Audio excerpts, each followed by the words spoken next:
quando a Bíblia fala que ela era uma mulher pecadora, essa palavra pecadora aqui é hamarté, em grego vem de hamartia, pecado, não diz que ela era pornê.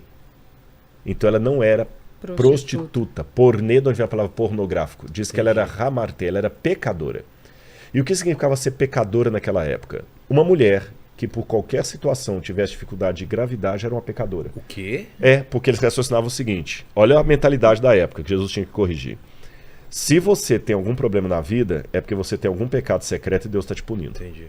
Era uma punição. Uma punição. Engravidar. Nesse ponto, a mulher era muito subjugada. A mulher não tinha vez. Mesmo que eu não saiba, você deve ter alguma coisa. Exatamente. Tinha muitos casos aliás, até hoje, né, Fabi? Muita mulher que é violentada e a culpa ainda é dela. Porque a roupa estava ruim, a roupa estava curta, porque ela você... deu um sorriso. Exatamente, entendeu? Entendi. Então, o pecadora não se sabe por quê. exatamente, podia ser com qualquer tabu histórico. Tá. Provavelmente de cunho sexual. É mesmo? Provavelmente, mas não prostituta, que ela não é chamada de pornê. Tá. Agora, tudo bem, vamos lá. Provavelmente tudo indicado de cunho pessoal. Agora, imagina, um fariseu, os judeus até hoje, você sabe que o judeu tem toda uma questão com a comida, ele não come qualquer coisa. Sim. E tudo mais. Hoje não, o Ravi Sani teve aqui, comeu pizza com a gente ali fora e tudo, mas nos tempos bíblicos... Tinha pizza kasher. Kasher. Mas nos tempos bíblicos, um rabino não comeria junto com um pagão. Ah, é? Nunca. Nem com um pecador. Não se misturava. Senão ele se contaminaria. Entendi.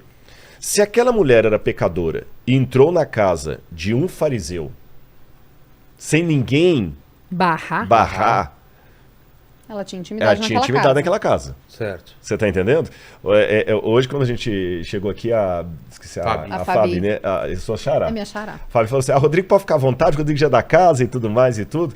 Agora, mas ela não me deixaria entrar, porque eu só ia perguntar quem é você. Tá entendendo quem é, e tudo, deixa eu saber primeiro do que você é, não tem nome, não tem nada. Então se ela isso já entrou, denota que tinha, então, uma intimidade. Ela era, exatamente, ela era daquela casa. E as pessoas conheciam ela naquela casa. E as pessoas conheciam, porque ninguém impediu de entrar. Tá.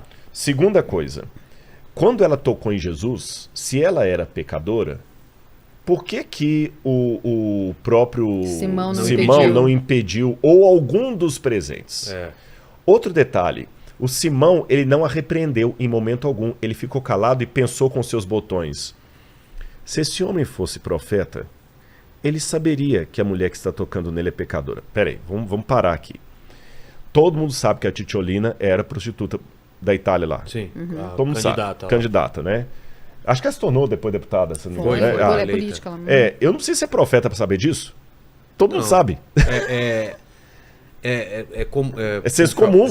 Todo mundo sabe. Se ela era uma prostituta, como a tradição erroneamente coloca, uma mulher de programa, todo mundo saberia. Exato. Talvez até o próprio Jesus seria público, não precisava de ser profeta. Você tá entendendo? Mesmo porque as vilas eram pequenas, as vilas todo mundo conhecia todo mundo. Então chegou uma mulher que é prostituta. Vou até dar um exemplo que não tem nada a ver. Se chegar agora o Neymar e falar assim, se esse cara fosse profeta, ele saberia que o que está tocando nele é um grande jogador de futebol. Exato. Não precisa ser profeta. Basta assistir televisão. E ele não falou, é só com ele mesmo que ele pensou. Isso indica que o pecado que ela tinha não era de conhecimento público. Mas era de conhecimento de quem? Dele.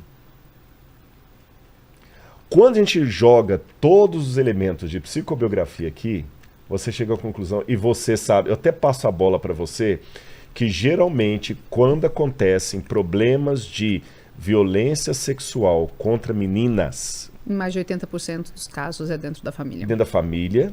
E 80% dos casos se comportam com características. Eu li muitos artigos sobre isso, com as características que elas se comportavam. Você entendeu? De se sentir menor, se sentir culpada. Eu que provoquei, talvez. E olha essa parte, se sentir culpada. Porque se ela foi violentada dentro de casa, ela não tinha pecado. Ela era vítima. Mesmo assim, Jesus falou assim, filha, os teus pecados estão perdoados. Por quê? Pra se sentir bem, né? Porque ela precisava do perdão. Culpado. Claro. Às vezes eu preciso ter um perdão de um pecado que eu não cometi. Claro. E aí Jesus vira para ele e fala assim, Simão, você está incomodado porque ela me tocou? Deixa eu te perguntar uma coisinha. Eu vou atualizar a linguagem. Um camarada devia para o patrão dele R$2.000. O outro devia R$400.000. patrão ficou com dó dos dois, que estavam apertados, e perdoou a dívida dos dois. Qual era o mais grato? Lógico que eu devia 400 mil reais. Ele ia perder a casa. Né? Ele falou, pois é. Ela teve a dívida maior perdoada, por isso que ela está grata a mim. E você ainda não teve a sua dívida perdoada, que você acha que é pequeno o seu pecado. Mas desde que eu cheguei aqui, você não me fez isso? Você não fez isso, exatamente. Você não me deu o ósculo santo, você não lavou meus pés. Agora ela não parou disso. E por que ela fez aquilo com Jesus? De repente ela teve que quebrar toda uma questão ali de limitação psicológica que ela estava, para poder dar as boas-vindas a Cristo, que o anfitrião não estava dando. E ela talvez já era, aí que vem um detalhe, ela já era seguidora de Jesus, talvez desde a casa de Levi e Mateus, porque o Evangelho fala que Jesus, quando começou a pregar, Levi e Mateus, que se tornou um dos apóstolos, reunia em sua casa publicanos e pecadores. A mesma palavra que é aplicada para ela. Então, de repente, ela ia para Cafarnaum, ficava ouvindo Jesus, ela ouviu a mensagem de Jesus, ela quis mudar de vida. Só que aí eu termino com essa parte que no capítulo 8 fala assim: aconteceu depois disso, depois desse episódio, que Jesus andava de cidade em cidade, de aldeia em aldeia, pregando e anunciando o evangelho do reino. Iam com ele os 12 discípulos e também algumas das mulheres que haviam sido curadas de espíritos malignos e de enfermidades. Maria, chamada Madalena, da qual saíram 7 demônios. Joana, mulher de Cusa, procurador de Herodes. Susana e muitas outras. Quando fala Maria Madalena, da qual saíram 7 demônios, por que esses 7 demônios? Jesus dizia que quando um demônio era expulso de uma pessoa, ele saía daquela casa. E se voltasse, voltava com mais 7 demônios. Com mais 7 demônios. Certo. E ele falou que a segunda situação da pessoa era pior do que a primeira. Certo. Então, o que eu entendo desses 7 demônios? Ela tinha aceitado a Jesus. Expulsou esse demônio. Quando ela volta pro lar dela, pra casa dela, onde ela estava sofrendo tudo aquilo ali, tem toda uma questão de... É quase uma síndrome de Estocolmo. Apaixonar pelo agressor.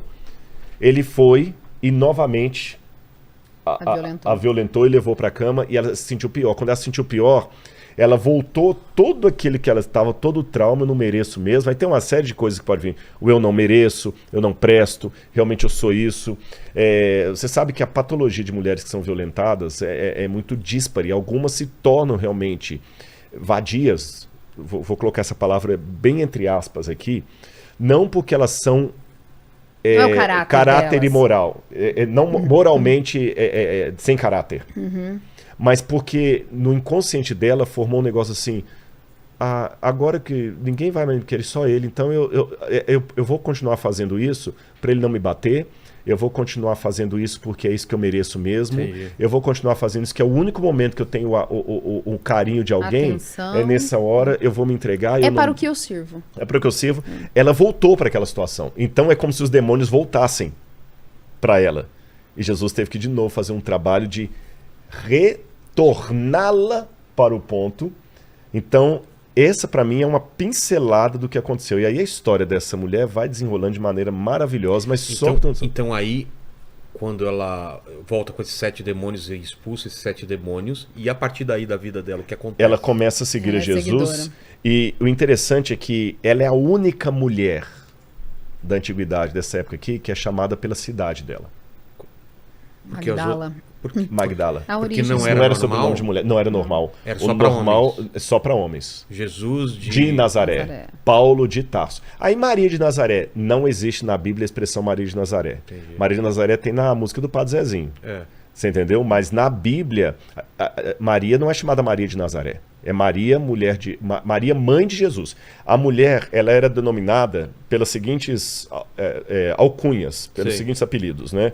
Ela era denominada pelo marido. Você vê aqui, ó, a mulher de Cusa, né? A mulher de Cleofas. Então era sempre ou pelo marido ou pelos filhos. A mãe de Tiago e João foi a Jesus. Ou pelo pai. Filha de. Entendi. Você entendeu? Igual Batseba. Batseba é filho de Sheba. O nome dela talvez deveria ser Maria Batseba. A gente não sabe qual que é o primeiro nome dela. Então era pelo nome do pai, pelo nome dos filhos ou pelo nome do marido. Os homens é que poderiam ser denominados, além disso aqui, pela cidade deles. Então, Paulo de Tarso, Jesus de Nazaré, Judas Iscariote, Judas, o homem da cidade de Quiriote, que tem uma cidade de Quiriote na Judeia. Por isso chama Judas Iscariotes, Judas, homem de Iscariote. Maria de Magdala. Então, ela conseguiu... Isso é uma importância? Uma importância. Ela conseguiu uma independência financeira num mundo dominado por homens.